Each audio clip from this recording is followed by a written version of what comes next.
오후 예배 때도 저녁에도 한 70명, 80명 이렇게 계속 나오셔서 기도하셨고, 또 월요일부터 많은 분들이 오셔서 기도에 힘써 주셨습니다. 오늘도 우리에게 큰 은혜 주시기를 소원합니다. 오늘 루키서 결론 마지막 말씀입니다. 성문에서 들려온 축복의 음성, 이런 제목의 말씀을 나누기 원합니다. 보아스가 룻을 얻기 위해서 소집한 법정에서 이제 축복의 이야기가 들려오게 되었습니다. 그 누구도 보아스를 젊은 여자를 탐하는 나쁜 사람, 이런 시선으로 바라보지 않았습니다. 성문에 있는 모든 백성과 장로들이 보아스를 축복해 주었어요. 나오미의 기업 물을 자로 보아스가 서게 된 것에 증인이 되어 주겠다고 그렇게 나서고, 그리고 축복의 얘기를 건넸는데, 축복의 얘기는 세 가지로 나뉘어지게 됩니다. 먼저 보아스의 아내가 되는 룻에 대한 축복이죠. 11절 말씀 앞에 보시고 같이 한번 읽겠습니다. 시작. 내 집에 들어가는 여인으로 이스라엘 집을 세운 라헬과 레아 두 사람 같게 하시고, 이렇게 축복하였습니다. 야곱의 아내 라헬과 레아를 아시죠?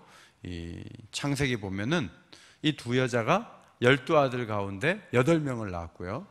그리고 첩인 비라와 실바가 4명을 낳았잖아요. 그래서 이 두 여자가 정실 부인인 거죠. 나머지는 종이었습니다. 그래서 이 두 여성이 야곱과 함께 했는데, 야곱은 누구를 사랑했나요? 라헬을 사랑했나요? 레아를 사랑했나요? 라헬을 많이 사랑했어요. 왜냐하면 라헬이 첫눈에 반했던 첫사랑이었거든요. 그런데 그 아버지가 언니도 이번에 해결하자 이래갖고 결혼식 날 바꿔치기를 해갖고 이 언니가 아침에 보니까 언니였어요. 그러니까 언니는 알면서도 속으로 좋아했던 것 같아요. 아무 생각도 안 하고 가만히 있었던 거죠, 밤새. 이게 전등이 없을 때였기 때문에 가능했던 사건이었습니다. 그런데 이제 이 레아는 별로 미움의 대상이죠. 사기 결혼에 아버지와 공모한 여인이다 이래가지고 야곱이 굉장히 멸시하고 많이 구박을 한 것 같아요. 그래서 늘 마음이 라헬에게 갔는데, 라헬은 이제 아이가 없는 거예요. 레아는 하나, 둘, 셋, 넷 계속 낳는 거예요.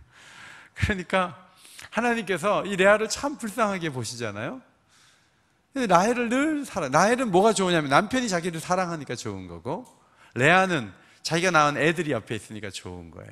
그런데 룻은 이 두 여자가 하나가 된 것처럼 좋겠다 이렇게 얘기를 한 거예요. 그러니까 무슨 말인가 하면, 레아와 라헬이 늘 경쟁 관계에 있었고 피곤한 관계에 있었고 야곱을 사이에 두고 늘 신경전을 벌였는데, 룻은 그럴 필요가 없잖아요. 룻은 자녀도 얻고 그리고 보아스의 사랑을 받는 그런 넉넉한 자리에 있으면 좋겠다. 그래서 라헬과 레아 같기를 원하노라, 이렇게 축복을 했던 것이죠. 여러분, 사람은요 라헬 같거나 레아 같거나 둘 중에 하나예요, 사실은. 그래서 이것을 잘하면 저것을 못하고 저것을 잘하면 이것을 못하죠. 저는 학교 다닐 때 음악은 늘 수를 받았어요. 근데 제가 제일 취약한 그 과목은 미술이었습니다. 미술은 늘 아름다울 미자를 이렇게 다 받아오고 그랬습니다. 이상하게 그 필기시험도 미술은 어렵고 그렇더라고요.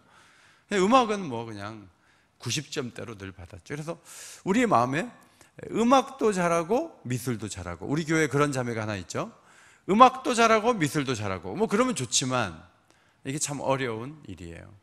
사람은 내향성이 있고 외향성이 있는데, 내향적인 사람들은 집안 식구들을 잘 보살피고 외향적인 사람들은 손님 접대를 잘하죠. 그런데 손님 접대를 굉장히 잘하면서 집안 살림도 잘하는 사람을 만나기가 어려운 거죠. 근데 이 두 가지가 다 있기를 원하노라, 그렇게 성문에 모여있는 사람들이 증인이 되면서 그렇게 축복을 했던 거예요. 이건 굉장히 큰 축복이에요. 여러분, 이쪽에서는 약점이고 이쪽에서는 장점인데, 여러분 약점조차도 여러분에게 장점으로 드러나서 많은 사람들에게 축복의 통로가 되는 여러분들이 되시기를 주의 이름으로 축원합니다. 이것이 굉장히 큰 축복이에요. 두 번째는 보아스에 대한 축복입니다. 11절 남은 부분 읽도록 하겠습니다. 시작.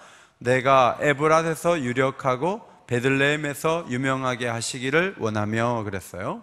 에브랏을 네 글자로 하면 에브라다가 되고 짧게 읽으면 에브랏 이렇게 읽는 거예요.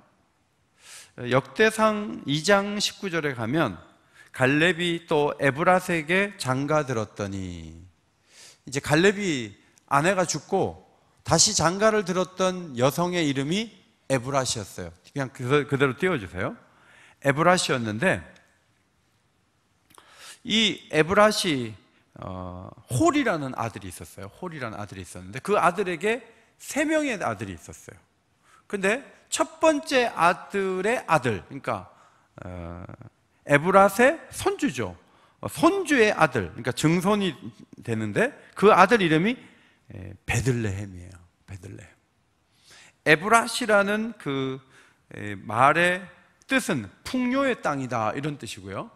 베들레헴은 떡집이라는 의미예요. 같은 풍요로움인데 에브랏은 넓은 지역을 말하는 것이고 베들레헴은 조금 좁은 마을을 의미하는 것으로 보여집니다. 그러니까 내가 에브랏에서 유력하고 좀 더 넓은 지역을 말하는 거죠. 제가 지난번에 진안군의 지파에 갔었는데 진안군 동향면이라는 곳에 갔었는데 거기 가니까 목사님 여기는 세 지역이 딱 이게 같이 연결되어 있습니다. 진안군, 무주군, 장수군 이렇게 세 군데가 연결돼서 우리 전라도 사람은 이것을 무진장이라고 합니다. 이렇게 얘기하더라고요. 무진장. 무진장이 있는데 동향면은 거기 중간에 딱 있다는 거죠. 그래갖고 장수군에서도 사람이 오고 진안군에서도 사람이 오고 무주군에서도 사람이 온다는 거죠. 동향면 있잖아요. 그러니까 에브랏은 무진장이고요, 베들레헴은 동향면이 되는 거예요. 무슨 말인지 아시겠죠? 설명을 이렇게 제가 최선을 다해서 설명을 하고 있는데 뭐 무진장에서 갑자기 막 이상하게 막 스키장이 열리면서 이상하게 이렇게 가버리셨어요. 네. 그러니까 좀 더 넓은 지역이 에브랏이고 좀 더 좁은 지역이 베들레헴인데 어쨌든 넓은 지역에서도 유력하고 베들레헴에서 유명하게 되기를 바란다 이렇게 축복을 해 주었습니다. 기업 물을 일에 대해 아무개가 남을 돕다가 자신이 어렵게 되는 경우를 상상하지 않았습니까? 그래서 뒤로 빠졌어요. 근데 보아스는 자기 재산을 들여서 남 좋은 일을 하려고 그렇게 했던 것이죠. 남을 돕는데 헌신했어요. 재산을 드리면서 어려움을 이겨가면서. 여러분, 남을 많이 돕는 사람들은 잘 살까요? 못 살까요? 제가 이렇게 보니까 남을 돕다가 참 어려운 삶을 사는 분들도 적지 않구나, 이제 그런 생각을 해요. 돈을 모으시는 분들은요, 뭐 이렇게 한꺼번에 돈을 척 안 냅니다. 어떻게 돈을 정말 잘 열심히 모으는 분들은 더치페이 하자 그럽니다. 뭐 이렇게 밥을 먹어도 우리 각자 냅시다 이렇게 나오는 사람이 빌딩이 5채야. 근데 집에 전세 사시는 분이 자기가 돈 내겠다 그래요. 그러니까 옆에서 이렇게 볼 때는 이게 전세와 빌딩 5채가 그렇게 차이가 나는구나, 이렇게 이제 사람들이 얘기를 하는 거죠. 근데 여러분, 성경은요, 남을 돕다가 잘 된다고 얘기를 하는 거죠. 보아스가 지금 남을 돕다가 잘 되는 거거든요. 그렇게 축복을 받고 정말 잘 됐거든요. 그러니까 소소한 부자가 아니라 아주 힘있고 은혜로운 부자는요, 남을 돕다가 잘 되시는 사람들이죠. 잠언 말씀에 보면 가난한 자를 구제하는 자는 궁핍하지 아니하려니와, 이런 말씀이 28장에 있는데, 요보다 조금 더 강한 말씀은 흩어 구제하여도 더욱 부하게 되는 일이 있나니, 구제하다가 부한 사람들도 좀 있다 이렇게 나오다가 25절에 가면 이런 말씀이 있습니다. 같이 읽겠습니다. 시작. 구제를 좋아하는 자는 풍족하여질 것이요 남을 윤택하게 하는 자는 자기도 윤택하여 지리라. 믿으십니까? 막 그냥 아끼고 안 쓰고 막 지독하게 하고 막 누가 봐도 내가 본때를 보여줄 거야 이러면서, 저는 막 엄청나게 부자를 봤는데요, 주머니에서 지갑을 탁 꺼내더니 사람들한테 그러더라고요. 이 지갑이 몇 년 된 건지 아십니까? 제가 40년째 쓰고 있습니다. 그분 엄청난 부자인데, 제 신발은 남대문에서 2켤레에 2만 원 하는 거 샀습니다. 사람들이 돈 빌리러 가면 안 되겠다. 이렇게. 여러분, 그런 부자는 별로 힘이 없어요. 여러분이 잘 됐다고 하면 남을 돕다가 잘 되는 축복이 있게 되기를 바랍니다. 그것이 우리의 모습이 되어야 되겠죠. 우리 교회도 그런 정신을 따라가야 되겠고, 세 번째, 그의 가문에 대한 축복. 12절입니다. 앞에 보시고 읽겠습니다. 시작. 내 집이 다말이 유다에게 낳아준 베레스의 집과 같게 하시기를 원하노라. 그랬습니다. 야, 여기서 이제 이제 힘든 거예요. 창세기 38장이 또 나왔어요. 여러분, 이 말씀은 보아스의 집에 대한 축복인데, 이제 베레스의 집과 같게 하시기를 원하노라. 이 베레스의 집이 쭉 연결돼서 다윗의 집이 되고요, 다윗의 집이 연결돼서 교회가 되는 거거든요. 그 가운데 메시아가 났고요. 근데 이제 베레스의 출생을 창세기 38장에 가서 보면 입이 딱 벌어져요. 왜냐하면 계대 혼인이 있던 그 시대에 부인이 죽고 아들 둘이 죽고 셋째 아들이, 어린 아들이 있는데 큰 며느리를 본 유다가 이제 셋째 아들을 이제 큰 며느리한테 줘야 되는 상황이 됐어요. 그렇게 해서 후손을 봐야 되는데 애가 너무 어리니까 친정가 있어 이렇게 된 거예요. 근데 부인도 죽고 애 둘도 죽으니까 남자 혼자서 창녀를 찾아간 거죠. 근데 앞에 이게 얼굴을 딱 가렸으니까 며느리인지 몰랐어요. 며느리가 시어머니를 속이고 지팡이와 도장 끈을 받고요, 그리고는 임신을 한 거예요. 그래서 베레스와 세라라는 쌍둥이를 낳거든요. 그래서 막 그 당시에 이런 잘못된 이 성적인 생활에 의해서 아기를 낳으면요, 불태워 죽이라는, 무섭게 시아버지가 저 여자 불태워 죽여라 이렇게. 근데 갑자기 그 맡겼던 도장하고 지팡이 딱 나오는 거죠. 이 사람이 주인입니다. 시아버지잖아요. 그래서 태어난 사람이 베레스예요. 제가 이 말씀을 보면서 베레스가 여기 나왔네. 그러면 보아스의 집이 베레스의 집과 같이 되기를 원하노라. 우리의 입장에서 보면 축복이에요, 저주예요? 빨리 말씀해 보세요. 축복이에요, 저주예요? 네. 잘 판단이 안 서십니까? 시아버지가 며느리한테 낳았다니까요, 베레스가. 이게 이거 어떻게 축복이 될 수가 있겠어요? 근데 이게 축복처럼 얘기를 하는 거예요. 축복처럼. 그러니까 이걸 이제 잘 해석을 해야 된다고 봐요. 이 보아스의 집에 대한 축복은 다윗의 집에 대한 축복의 전조로서 주어진 거예요.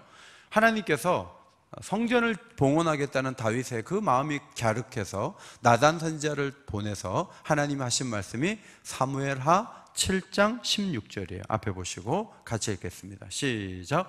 내 집과 내 나라가 내 앞에서 영원히 보존되고 내 왕위가 영원히 견고하리라 하셨다 하라. 보아스의 집이 다윗의 집으로 연결되고 다윗의 집이 다윗 왕국으로 연결되고 다윗의 왕국이 교회로 연결되고 교회가 천국으로 연결되는 거거든요.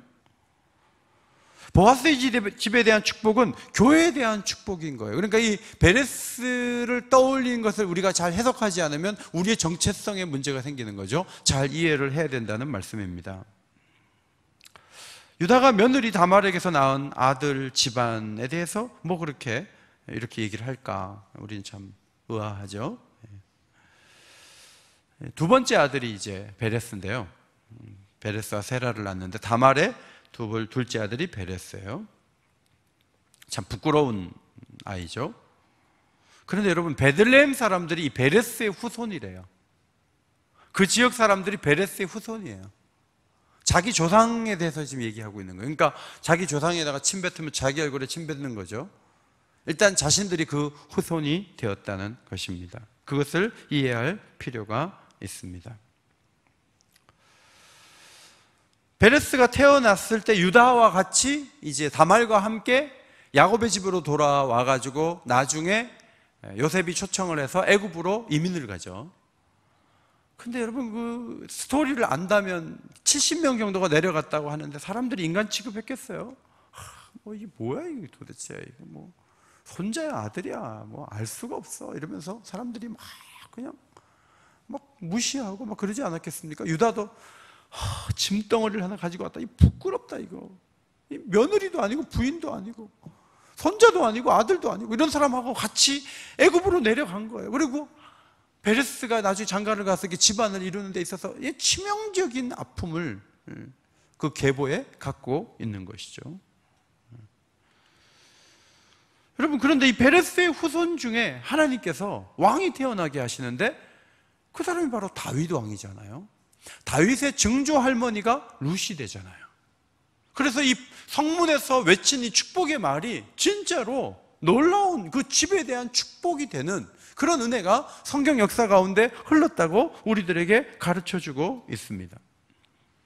베레스 가문의 시작은 수치스럽지만 하나님의 긍휼이 사람을 어떻게 이끌어가고 그 가문을 어떻게 축복하는가를 보여주는 가장 좋은 사례가 바로 이 사건에 있다는 것입니다. 밧세바의 아들 솔로몬이 가장 위대한 왕이 된 것도 마찬가지예요. 밧세바의 아들 솔로몬 외에 왕자들이 많았어요. 그런데 밧세바는 우리아 장군의 부인이잖아요. 다윗이 잘못해갖고 낳은 애가 솔로몬이잖아요. 그러면 정당하게 태어난 왕자들이 그렇게 많은 속에서 나이도 어린데 첩도 아닌 그 사건 때문에 태어난 걔가 이스라엘 전체 왕이 된다는 게 말이 됩니까? 그런데 솔로몬이 왕이 되잖아요.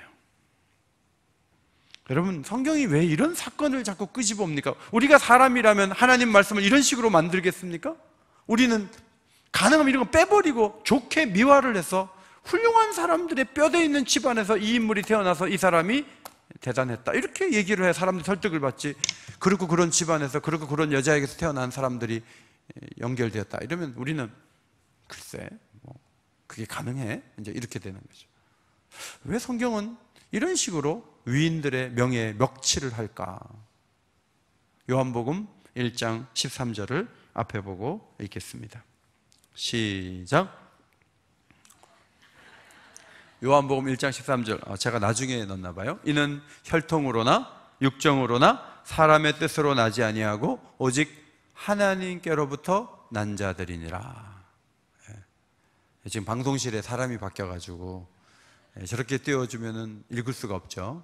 색깔이 이렇게 혈통으로나 육정으로나 사람의 뜻으로 나지 않고 오직 하나님 자녀는 혈통이 좋아가지고 뭔가 이게 조건이 좋아가지고 태어나서 하나님 자녀가 되는 게 아니라는 거예요. 하나님이 불러갖고 세우면 하나님 자녀예요. 정말 말도 안 되는 자리에 있었는데 그 사람이 하나님 앞에 와갖고 엄청난 사람이 되는 게 하나님의 긍휼의 힘이고 은혜의 힘이라는 것을 가르쳐주고 있습니다. 성도 여러분, 여러분 집안이 뼈대 좋은 집안이 아닙니까? 뼈대 있는 집안이 아닙니까? 괜찮습니다. 괜찮습니다. 문제 없습니다. 여러분 옛날에 좀 어려운 일이 좀 있었습니까? 좀 말하기 부끄러운 게 있습니까? 괜찮아요. 다 그렇고 그래요. 그리고 부름 받은 거예요. 원래부터 막 좋은 집안에 태어난 것처럼 막 포장하고 미워하고 그래봐야 사실 실상을 알고 보면 다 약점을 가지고 있는 거죠. 이 다말과의 유다와의 이 잘못된 관계를 주목하기보다는 계대 혼인 제도의 아주 변형적인 모습으로 태어난 베레스, 그러나 하나님께서 이 후손을 정말 복되게 하셨다는 것을 우리는 부인할 수가 없습니다. 여러분, 룻은 누굽니까? 룻은 모압 여자잖아요. 모압 사람이 어떻게 만들어졌는지 여러분 창세기에 보면 나오잖아요. 소돔과 고모라가 망했어요. 부인이 휙 돌아보다가 기둥이 돼버렸어요. 그래갖고 이제 딸 둘하고 아버지가 있는데 옛날에는 종족 보존의 본능이 많으니까 야, 우리가 엄마도 지금 없고 딸들이 아버지 술을 먹여가지고 그래갖고 첫 번째 아들, 언니가 아들 낳은 게 모압이고 동생이 아들 낳은 게 암몬이에요.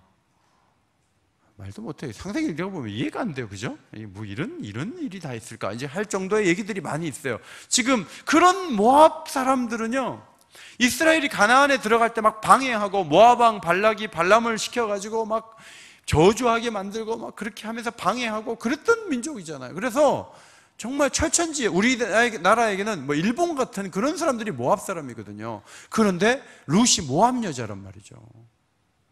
근데 모압 여자가 메시아의 조상이 되는 거예요. 기가 막히지 않습니까? 여러분, 마태복음을 보면 마태복음 저자가 이걸 잘 알면서 이렇게 쓴 거예요. 자, 마태복음 1장 3절. 유다는 다말에게서 베레스와 세라를 낳고, 다말이 누구라 그랬어요? 며느리, 유다는 시아버지. 그 다음 5절. 살몬은 라합에게서 보아스를 낳고, 라합은 누구? 여리고성 기생, 창녀예요. 보아스는 룻에게서, 룻은 누구? 모압 여자. 모압 사람은 누구? 아버지와 딸이 만나서 낳은 민족. 거기서 끝나지 않고 7절, 다윗은 우리아의 아내에게서 솔로몬을 낳고, 불륜.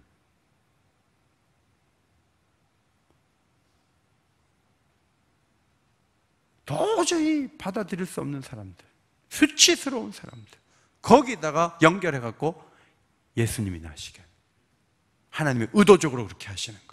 아주 깨끗한 집안도 많은데 그런 집안 말고 섞이고 희한하게 섞인 그 집안에서 예수님이 나게 하시는 거예요. 의도가 있는 거예요. 혈통을 자랑하지 못하도록, 근거가 자기에게 있지 않고 하나님께 있다는 것을 알게 하시기 위해서 하나님이 그렇게 하신 줄 믿습니다. 그래서 성문에서 들려온 축복은 현재성보다는 미래성이 강한 영적인 기원이었다, 이렇게 볼 수가 있습니다. 전에 우리 교회에 무당이었다가 예수 믿고 간증 집회 다니는 자매가 있었어요. 야, 옛날에 무당이었는데 얼굴을 가만히 보면 무당 같아요. 근데 그 자매가 변화돼가지고 간증자가 된 거예요. 귀하지 않습니까? 그러니까 우리는 무당이 강단에 올라가지고 간증을 다 하고 진짜 짜증나는, 이제 속으로 그럴 수 있죠. 근데 성경을 가만히 보면요, 창녀가, 모압 사람이, 불륜관계에 출생했던 밧세바가, 며느리가 어떻게 여러분 감당하겠어요? 하나님 말씀이 그런데. 지금 교회의 문제는요, 거룩한 사람들만 모이려고 그러는 거예요. 대단한 목사님만 강단에 서려고 하는 거예요. 문제가 없는 사람만 교회에 와서 은혜 받았다고 말하려고 하는 거예요. 이게 오늘날의 교회의 문제예요. 제가 작년에 우리들 교회 집회에 갔어요. 하도 김양재 목사님 오라 그래가지고 거기 가서 두 번째 날 간증을 15명이 하는데 제가 가장 충격받은 간증자가 있었어요. 그 자매는 30대 후반의 자매였는데 서울에서 제일 좋은 대학을 나온 자매였어요. 남편이 싫어서 바람을 피러 경마장을 간 거죠. 경마장에서 누구하고 바람을 폈냐면 60대 남자하고 바람을 폈어요. 근데 걸렸어요. 남편한테 이혼당했어요. 어쩔 수 없이 60대 남자에게로 왔어요. 60대 남자하고 살다가 애를 낳았어요. 애가 5살이에요. 그러다가 예수를 믿었어요. 그리고 교회에 나오기 시작했어요. 남편은 완전히 도박 중독자였어요. 일주일에 주는 생활비가 10,000원이었어요.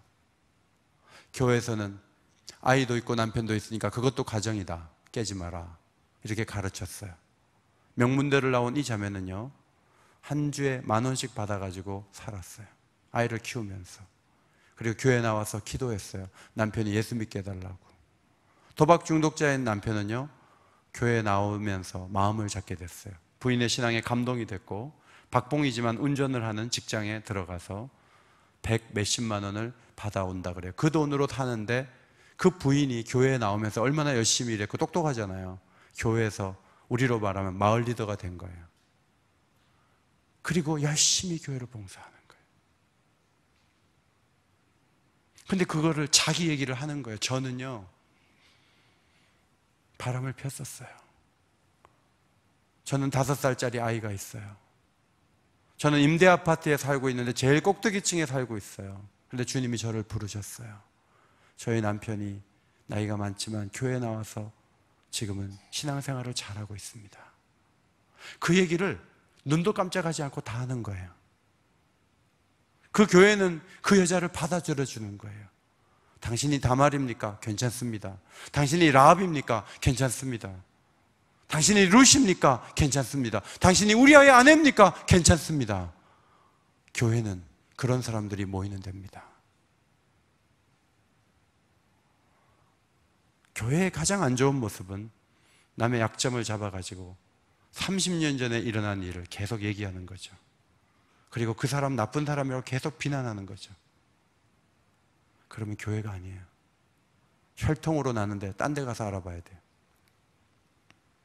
교회는 다 흠이 있고 연약한 사람들이 모인 곳입니다. 룻을 통해서 오벳을 낳게 하시고 오벳의 후손 가운데 다윗이 태어나게 하신 것은 하나님의 경륜인 줄 믿습니다. 하나님이 그렇게 하신 거예요.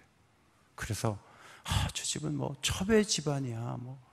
여러분 그 사랑방 가가지고 그걸 알게 돼서 옆에서 뒷담을 하면요, 그러면 그 사람 사랑방 나오지 말라는. 아니 첩의 자녀가 사랑방 못 가면 그럼 그 사람은 어디 가요? 절에 갑니까? 어디 갑니까? 첩의 자녀가 교회 다니지 못합니까? 그게 어떻습니까?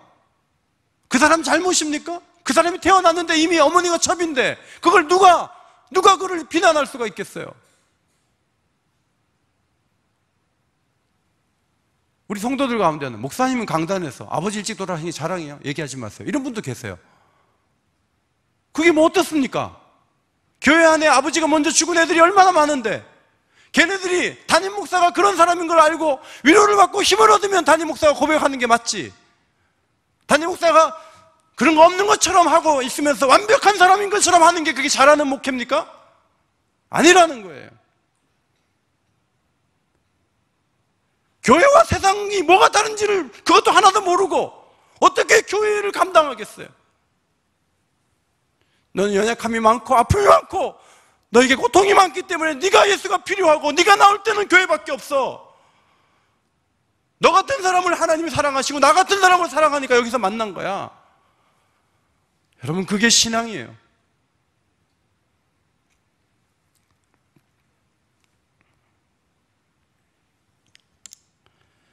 한 해를 마치면서 보아스를 비난하지 않는 베들레헴 사람들을 보십시오. 룻을 칭찬하는 저들을 보십시오. 저 집안이 잘 되기를 바라는 성문에 있는 많은 사람들을 보십시오. 그것이 베들레헴 들녘의 영성이에요. 이런 영성으로 오늘날의 교회가 새롭게 되어야 돼요. 뒷담하는 사람들이 중심이 되면 안 돼요. 그런 사람들은 교회 필요 없어요.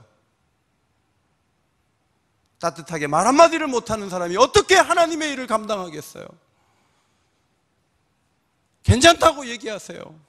내가 안아주겠다고 말하세요. 그것이 영성이에요. 그것이 하나님의 사람들이 해야 될 모습이에요. 이 축복이 있은 후에 보아스는 룻을 아내로 맞이하여 아들을 낳았는데 그 아들 이름이 오벳이다 그랬어요. 오벳의 동사형은 아바드, 섬긴다, 일한다, 봉사한다 그런 뜻이거든요. 여러분 누가 일했죠? 타작마당에서 막 열심히 줍던 룻이 일했고 타작마당에서 일했던 보아스가 떠올라요. 두 사람이 일하다가 만나가지고 일한다는 이름을 얻는 오벳을 얻게 된 거예요. 그런데 여러분 이 오벳이 하나님을 향해 일한다, 섬긴다가 되면 예배자가 되는 거죠. 오벳이란 이름이 예배자라는 뜻이 되는 거예요. 다윗이 법궤를 옮겨오고 성전을 지으려고 했던 것은 어쩌면 그의 조상 오벳의 후손이었기 때문일 것입니다. 다윗의 마음에 하나님을 섬기려던 오벳의 정신이 있었기 때문입니다. 성경에 나온 오벳이라는 이름이 13번 나오는데 구약 성경에 4명의 오벳이 있더라고요. 첫 번째 오벳은 룻의 아들 오벳, 두 번째 오벳은 다윗의 용사의 한 사람인 오벳. 그 다음에 역대하 23장에 가면 아달랴, 여왕 아달랴를 반대하면서 정통인 요시야 왕을 옹립한 대제사장 여호야다 편에 가담한 오벳이 나오고요.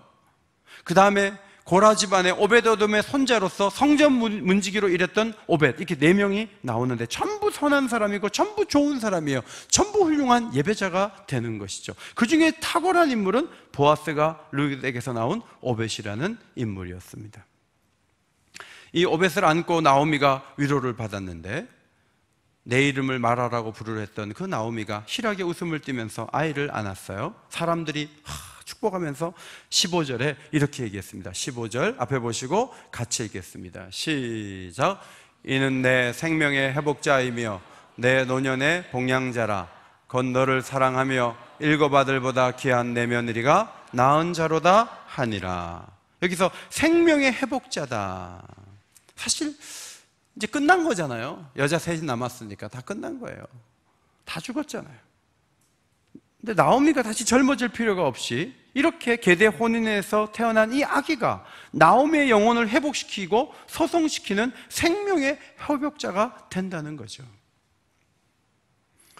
여러분, 여러분의 생명의 회복자는 누굽니까? 여러분 자손일 수 있지만 예수 그리스도. 그래서 오벳은 또한 예수 그리스도의 그림자가 될 수가 있는 거예요. 여러분이 절망이었다.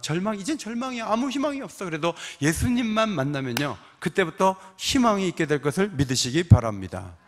예수님은 생명의 회복자예요. 그래서 힘이 하나도 없고 진이 다 빠지고 아무것도 못하겠고 그럴 때요, 생명의 회복자이신 예수님을 바라보고 예수님 모시고 예수님과 동행하면 살아나기 시작하는 거예요. 술 먹는 사람은 술 먹어야 살아나잖아요. 우리는 예수님으로 충만하고 성령으로 충만하면 살아나게 될 줄 믿습니다. 오벳은 그래서 미래에 오실 예수 그리스도의 그림자가 되는 거죠. 그 다음에 내 노년의 봉양자다. 봉양한다는 말은 먹이고 견디게 하는 사람이다, 그런 뜻이에요. 룻만이 아니라 보아스가 돌보고 이제 오벳이 할머니를 먹이는 거예요. 할머니를 견디게 하고 할머니를 섬기는 거예요. 앞으로 염려가 없잖아요. 궁극적으로는 예수님께서 우리를 먹이시고 견디게 하시죠. 그래서 우리가 다시 일어나는 거예요. 너를 사랑하며 일곱 아들보다 귀한 며느리가 낳은 자다. 남자들이 귀하다고 고대에는 더 크게 생각했지만 일곱 아들보다 귀한 며느리가 낳은 아들이다, 이런 축복을 하게 되었습니다. 우리 에스라 청년부, 다니엘 청년부의 자매들은 다른 교회 일곱 남자 청년보다 귀한 자매들이 되시기를 바랍니다. 다른 교회라 그랬습니다. 네. 우리 교회 그러면 우리 교회 또 형제들이 힘들어할 수 있기 때문에. 그 다음에 17절, 오벳의 이름을 이웃 여인들이 지어줬잖아요. 희한하죠? 어떻게 이웃 여인들이 이름을 지어줬을까? 오벳이라고 이름을 지어줬다는 거죠. 갓 태어난 룻의 아들이 나이 많은 나오미를 섬기게 됐다는 의미로 오벳이라고 이름을 지은 거예요. 그러니까 얘가 앞으로 커서 할머니를 섬기는 애가 되라, 이제 그런 의미로 지어준 거예요. 할머니를 섬기는 아이가 되라. 효도하기도, 아버지 섬기기도 바쁜데 할머니까지 잘 섬기면 이게 얼마나 좋은 집안이고 얼마나 위로가 있는 집안이에요. 저도 이제 손주들을, 어머니의 손주들을 데리고 이렇게 가서 이렇게 만나게 해보면 어머니가 얘네들의 그 행동, 카톡 하나 보내는 것까지도 다 이렇게 민감하게 받아주시고 아이들을 통해서 이제 위로를 받는 모습을 보게 되는데, 할머니를 섬기는 손주, 할머니를 격려하는 손주, 너무너무 아름다운 것이죠. 성문에서 들려온 축복의 음성처럼 보아스의 아들 오벳의 가문이 놀랍게 복을 받았어요.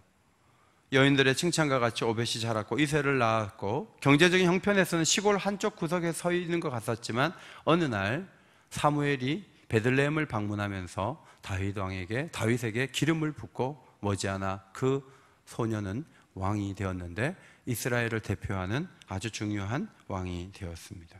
그래서 이 성문에서의 축복이 놀라운 미래를 여는 문이 되었다, 그런 말입니다. 이것이 이제 룻기서의 결론이에요. 그래서 오늘 여기가 성문이라고 생각하시고 옆에 분을 축복하시기를 바랍니다. 기도의 자리에서 누군가를 축복하시기를 바랍니다. 여성입니까? 라헬과 레아가 합체된 모습, 그 사람이 누구라고요? 룻이죠. 룻과 같은 사람이 되게 해달라고 그렇게 축복하시면 돼요. 그리고 종로구에서 유력하고 이 옥인동에서 유력한 사람이 되도록 그렇게 축복하시기를 바랍니다. 여러분의 가문이 점점 더 하나님의 은총 가운데 거하는 가문이 될 수 있도록 축복하고 칭찬하는 하나님의 사람들이 되어서 그런 축복이 그 미래에는 그대로 여러분 삶 가운데 임하게 되는 은혜가 있게 되시기를 주의 이름으로 축원합니다.